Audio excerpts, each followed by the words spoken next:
Hey guys, hope you're well. In this video, I'm going to talk a little bit about how you can generate more consistent private function business for your venue, whether you're a bar, restaurant, brewery, gastropub, coffee shop, whatever it may be. If you're looking to drive more private functions, private parties, or private events, in this video, that's what we're going to be talking about, the things you need to focus on in order to get that result.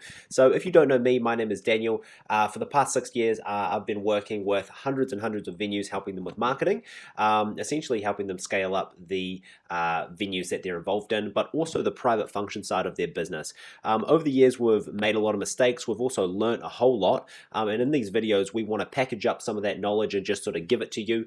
So if you ever were looking for someone to partner with, you might think of us as an option. However, we can't work with everyone, nor does everyone want to work with us. So just take these videos, implement them into your business if you feel it is a good option for you. And hopefully you get some value out of it either way. So I want to talk a little bit about private functions and getting more consistency. So some of the verbiage that I often hear from people is they would say things to me like, our venue needs more inquiries, or we're looking for more full venue buyouts of people who are planning weddings or private parties or bar mitzvahs, baby showers, whatever it may be. People also say our marketing isn't providing us enough inquiries, or we want to know how to leverage our social media following better so we can get more business.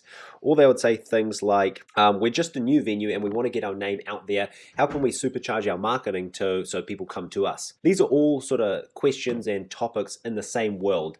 It's how can we generate more consistent and more profitable private function business in the venue?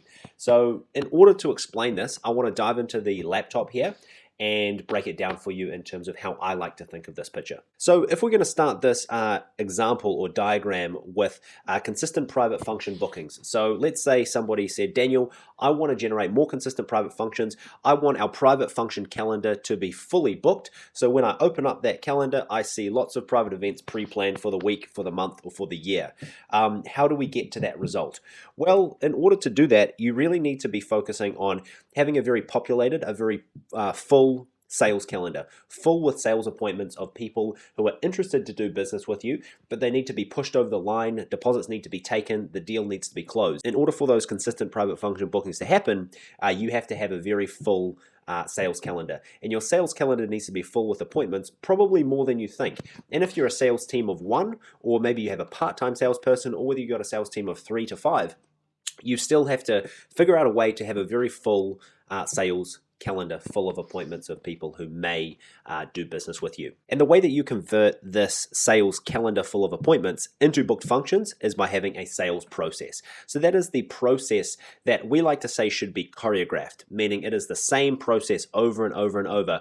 If your sales appointments are over the phone, you want the same conversations to be happening over and over and over, so then you can be tight and you can really focus and refine your sales process to the point that it becomes much more of a science rather than a different approach for every conversation that you have in a sales format. Okay, so you need to have a sales process, but this should be a choreographed sales process. But how do we actually get a full calendar of sales appointments? Well, you're going to have some leads. Okay, leads are people who would be open to the idea of doing business with you, and they're sort of starting out their sales conversation with you, but they're not up to the point where they would have a booked sales appointment. So that is a lead coming into the business.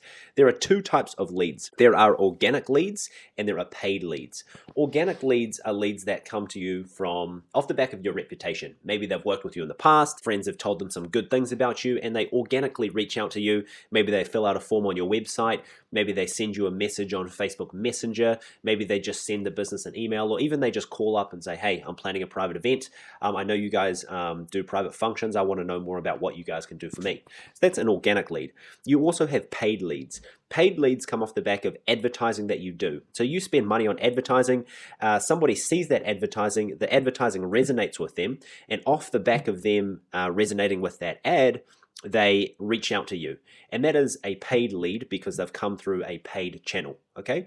2 different types of leads. Paid leads come off the back of marketing. Organic leads tend to come off the back of a reputation or being good at what you do. However, organic leads do come off the back of like having a good website and having like a Google presence, etc. But as a general rule, marketing is going to provide you with paid leads. How do we then get those leads to actually schedule into our calendar to become a sales appointment? Well, that transition period from lead to sales appointment is called lead nurturing, okay? Lead nurturing is going to provide you more appointments. That is having conversations with these leads, asking them a couple of questions, building a little bit of rapport on the channel in which they reached out to you from, and then asking them if they want to jump on a phone call or come in and have a look at the venue. That way you can move the lead through lead nurturing into a sales appointment. Then you can book them in your calendar, and then that is how you're going to keep your calendar plump. But one of the biggest hacks here is, how can we grow this? How can we really flywheel this? And the way that you flywheel this is by raising the temperature of the leads that start sales conversations with your business. And that comes off the back of being good at what you do. So if you have a consistent private function calendar, you need to make sure that all of those private functions, you're over-delivering, you're being remarkable. So when they have their private event, every one of the guests at the private function had a great time. They want to say good things about you to people in their network. Hence, you get a positive word of mouth from each event that you do, because fundamentally your delivery is great, and people just feel compelled to tell their friends and family. What that's going to do is essentially grow the number of organic leads that come into your business, meaning you don't have to rely on paid advertising anymore, and those leads start sales conversations with you and are much warmer, much more willing to do business with you from the start. Hence, over-delivering really becomes the best marketing strategy for your business. So that is a little bit of a hack here. Over-deliver, get positive word of mouth, grow the number of organic leads that are very hot and really interested to do business with you, and then you're going to be able to flywheel this process up and become very profitable and charge higher prices. So this is really just a breakdown or a model of what you should be thinking about in terms of actions you need to take to get the result you want. If you want to have more consistent private functions, you then need to figure out, how do I do more consistent sales appointments? In order to do that, you probably need to have more consistent lead flow. That lead flow is going to come organically and off the back of paid advertising.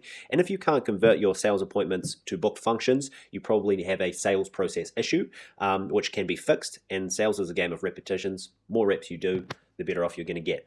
I'm going to leave this video here, but I hope that made sense. If you have any questions, feel free to message us, leave a comment below, or get in touch with us in some way, and we'll be able to help you out. Cheers, guys. Hope that made sense. Catch you later.